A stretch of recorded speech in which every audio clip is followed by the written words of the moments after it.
વાત કરીશું જામનગરની કે જ્યાં ચેકડેમની કામગીરી શરૂ થતાં જ તેમાં ભ્રષ્ટાચારના આરોપ મૂકવામાં આવી રહ્યા છે। જામનગરના દ્રોલમાં ચેકડેમના કામકાજની શરૂઆત થતાં ભ્રષ્ટાચારનો સૂર ઉઠ્યો છે। નાના ગરેડિયા ગામમાં તળાવની પાળ અને ચેકડેમના કામમાં હલકી ગુણવત્તાની સામગ્રી વપરાઈ હોવાનો ગામના લોકોનો આરોપ છે। તંત્ર માત્ર કાગળ પર કામ દર્શાવીને સરકારી નાણાંનો દુરુપયોગ કરતો હોવાનો આરોપ છે। મહત્વપૂર્ણ છે કે ગ્રામજનોએ અનેકવાર રજૂઆતો કરીને ચેકડેમને ઊંડો અને મજબૂત બનાવવા માટે માંગણી કરી હોવા છતાં આ રજૂઆતોને અવગણવામાં આવતા ગામના લોકોમાં આક્રોશ ફેલાયો છે। ચેકડેમની કામગીરીમાં 1 કરોડથી વધુની ગ્રાન્ટ ફાળવવામાં આવી છે, પરંતુ અધિકારીઓ પ્રજાના પૈસે મલાઈ ખાવાના મૂડમાં હોય તેવો આરોપ લગાવાયો છે।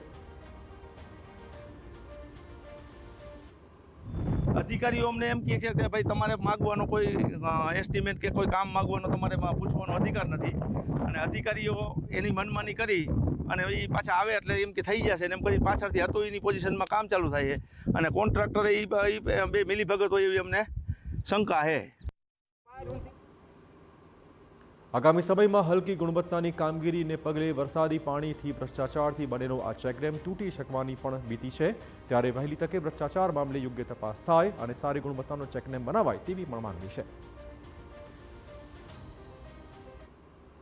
રજૂઆત કરતા અનેક વખત કીધેલું હોવા છતાં કાંઈ ગુણવત્તા પ્રમાણે કામ થતું નથી, અને એ લોકોએ સ્વીકારેલું કામ બંધ કરાવેલું છતાંય એનો કોઈ અત્યાર લગીનમાં પ્રતિકૂળ ઉત્તર મળેલો નથી।